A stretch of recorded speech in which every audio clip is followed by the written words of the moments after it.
All right, so imagine this. A family, the Falls.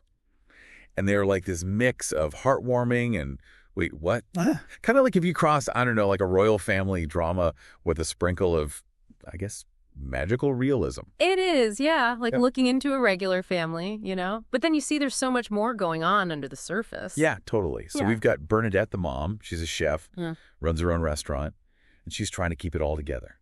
With 3 kids, each one like a totally different story. Dizzy, she's the youngest. She's got this huge imagination, and she sees ghosts, and she's convinced she met an angel. Mm. For real. Oh, yeah. And then there's Miles, the middle child. He's the bookworm type, right? But he's carrying around the secret sadness. Right. And then we have Winton, the oldest, super talented musician, but he just got out of jail. And then the whole thing's like overshadowed by this mystery of their dad, Theo, who, well, he vanished years ago. But, I mean, vanished isn't really the right word, is it? No, not even close. Like first, everyone thinks he's dead. Sudden illness, you know. And then, bam, he shows up at the hospital morgue. Right. And guess what? He has tequila with the attendant before just taking off into the night. Like, come on. It's like he wanted to add a little weird to his whole disappearing act. You know, they say cars break down at the edge of town. Like, there's something keeping some people from leaving or getting in. Theo's truck, it stalled out there, too, when he left. It makes you wonder if this town, maybe, has a little more to it than you see at first. That's crazy. And to make it even weirder, someone actually saw him driving by. Like, really panicked. So was it a fake death? Is he running from something? What do you think? It's a mystery. It really makes you think about why someone would just disappear, you know? Running from something. Yeah. Someone. Or is it deeper, like connected to the town? Okay, and hold on because now we're getting to the angel part. Yeah. So Dizzy's walking home from school, you know, having one of those classic middle school bad days. And out of nowhere, this huge truck almost hits her. Just like in a movie. Speeding truck. Near-death experience. And suddenly, this girl with rainbow hair appears out of thin air, pushes Dizzy out of the way. I know, right? But the thing is, the truck driver swears there was no one else there. Makes you think what's real, doesn't it? Is she in Dizzy's head? A guardian angel? I mean, especially with Dizzy saying she saw an angel. But her family, well, they think it's just another one of her stories. Well, I mean, they've been through a lot.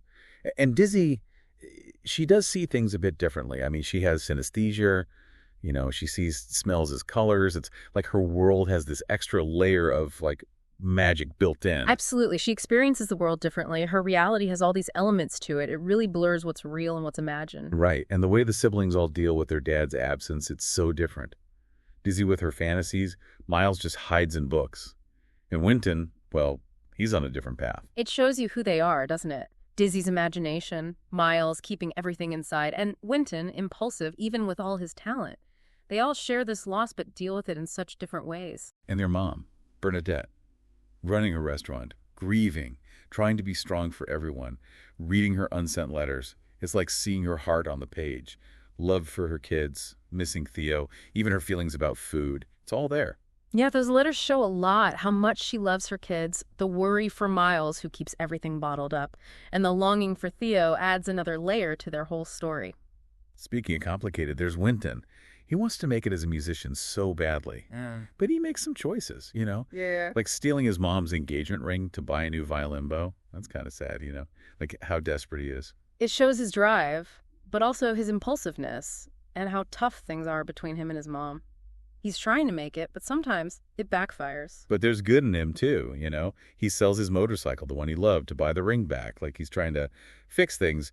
But then their uncle, Clive, he's a bit eccentric, has this dream about Winton losing his music. Like a bad omen, you know? Yeah, it definitely adds to the tension. A dream or a glimpse into the future. Yeah. And Miles, when he finds out Winton sold the motorcycle, wow, that's some serious resentment bubbling up. It's like that moment just cracked open all the tension that was simmering under the surface. And wouldn't you know, that same day Miles runs into that rainbow-haired girl Dizzy thinks is an angel.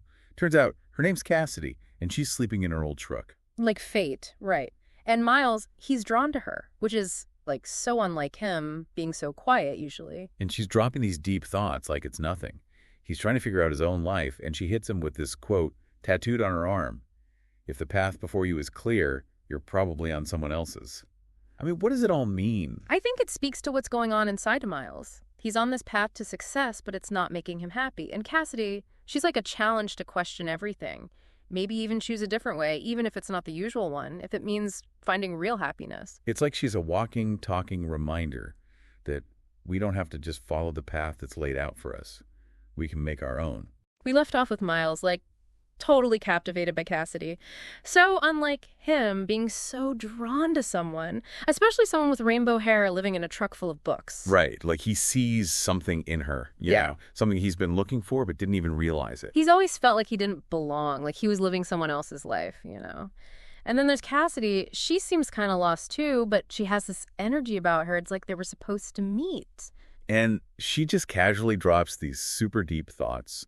He's trying to figure out his own life, and she throws out this quote like, if the path before you is clear, you're probably on someone else's. It's like a lot to take in. What do you think it all means? I think it shows what's going on inside Miles, right? He's on this path to success, but it's not doing it for him. And then Cassidy comes along like a challenge to question everything, you know? Choose a different path, even if it's not the obvious one, if it means finding real happiness. Totally. Like she's saying, you don't have to follow the rules. You can make your own path. And speaking of paths, that tattoo on Cassidy's arm, we were together, I forget the rest. What do you think that's about? Sounds like she's trying to remember something, you know? A feeling of something missing, maybe a lost love. The tattoo, it's like a piece of a memory, something important that's gone. It makes their connection even more interesting. Two people, both searching for something. And finding some kind of comfort in the mystery. But let's switch gears for a sec. What about the ghosts in the vineyard? Dizzy sees these two men kissing, floating above the vines. Not your typical family scene, right? It's like Dizzy sees this whole other world, like a hidden dimension. Most people don't even know it's there. Oh, and there's a female ghost too. Flowing red hair, running through the vineyard. Kind of creepy, kind of beautiful. It definitely adds to the whole vibe of the story. Dizzy's visions are so vivid, you know? But her family, they're worried. Remember when she tells her mom about seeing the angel? Well, yeah, I mean, her mom's just trying to protect her, keep her grounded in reality. But maybe she's missing something, you know? The depth of what Dizzy experiences. It's like logic versus intuition. Bernadette's the practical one, while Dizzy embraces the unusual. And remember, the truck driver didn't see Cassidy either. It makes you wonder if maybe there's more to reality than we think. And some people just pick up on it more than others. Yeah, it's an interesting thought. Like, we're all tuned into different things, you know, seeing the world through our own lenses. And maybe some of us are just picking up signals others don't. Which brings us to synesthesia.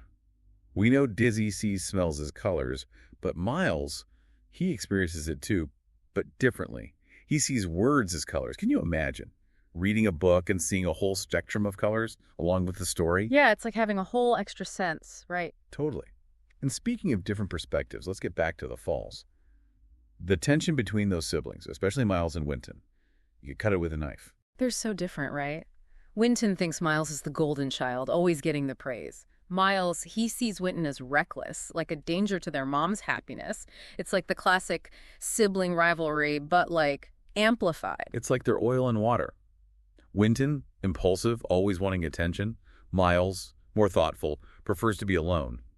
And then Miles breaks Winton's violin bow.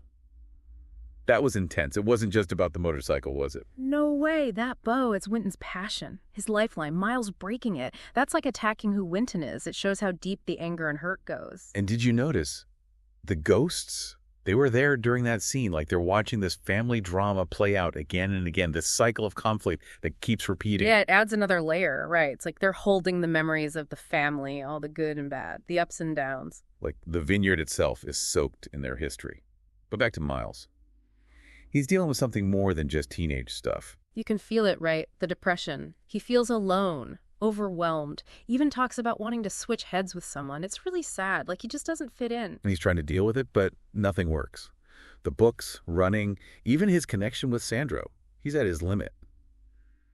And it's hard to watch. You see it in his journal, how he tries to reach out but can't. And his mom, even though she tries, she can't really reach him either. The food, the activities, it's not enough. It shows that sometimes love isn't enough.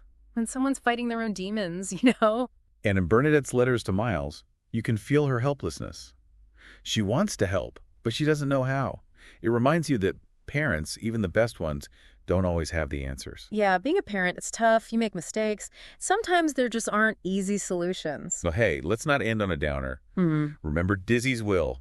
Hilarious. Oh, yeah, totally dizzy. A menu for her memorial. Caviar and mini soufflés to inspire eternal love. So Dizzy. Even thinking about, death, she finds joy in the little things. It's a good reminder to enjoy the moment, right? Find the good in every day. So we've talked a lot about Dizzy and her unique way of seeing things, and Miles with all his struggles. But I want to get into Winton more. He's like this mix of talent, impulsiveness, so driven by music, but carrying all this baggage. What do you make of him? Yeah, he's the unpredictable one, isn't he? You can see how much he wants to succeed. The raw talent's there, but he keeps messing things up with these impulsive choices, like taking his mom's ring. It's like he's fighting himself. That whole ring thing, it really got to me. It shows how desperate he is, how messed up things are with his mom. You can tell he wants her to be proud, but he just pushes her away. It's tough, especially when you read what Bernadette wrote to him, those letters. You see how much she loves him, but she's worried. Afraid he'll end up like his dad, caught in this self-destructive cycle. Yeah, like she's trying to stop him from going down that same path, but he just keeps pushing forward. Almost like he wants to prove her wrong. And then there's that dream Uncle Clive had, Winton losing his music. It's like this dark cloud hanging over him. It makes you wonder, doesn't it? What if he loses the one thing that keeps him grounded? Music?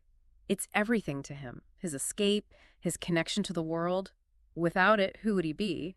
And that's a question all the siblings are facing, in a way.